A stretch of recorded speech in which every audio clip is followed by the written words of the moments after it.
Mənim gözüm bağda təmizlik işləri görən traktora sataşdı. Fərhad kişi və oğlu Yəhya bağda quruyan meyvə ağaclarını bağ arası çör-çöpü təmizləyirdilər. Yerinə sonra təzə ağaclar da əkəcəklər. Dedim, onlara da kömək eləyim. Mən sizə kömək eləyə bilərəm. İşləyə bilərik. Kömək elə mən gəlim sənin yanına. Ya Allah.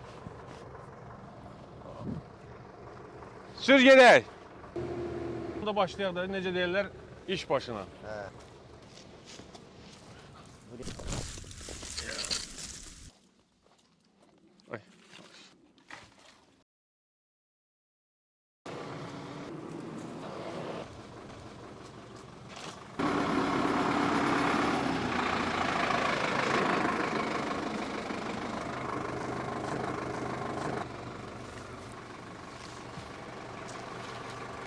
Fərhad bəy, əllərinə baxın.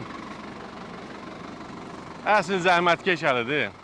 Yeri gəlmişkən, burada müasir suvarma sistemləri var. Ümumiyyətlə, Kasaqron ərazisindəki meyvə bağları müasir suvarma sistemlərindən suvarılır, necə deyərlər və eyni zamanda gördüyünüz bu arxadakı bağ üçün nəzərdə tutulan texnikalara, kənd təsərrüfatı texnikasına, avadanlığa 40% dövlət tərəfindən dəstək var. Yəni fermer və ya sahibkar Fərhad dayı. Misal üçün, hər hansı bir texnikanı, avadanlığı almaq istəyirsə, cəmi cümlətanı 20% ilkin ödəniş eləyir, 40%-ni dövlət qarşılayır, yerdə qalan 40% isə ona 60 ay müddətinə, yəni 5 ilə faizsiz kreditlə verilir. Yəni, onun da faizini dövlət ödəyir banklara. Və bu arada böyük təsərrüfatlar da, nəinki böyük təsərrüfatlar, xırda fermerlər, təsərrüfatçılar da məhz bu cür dövlət dəstəyindən yararlanırlar. İcazənlə mən əlini sıxım sənin, bu zəhmətkeş qabarlı əlini. Fərhad dayı, uğurlar arzulayıram. Yorulmayasınız. İşiniz avand olsun.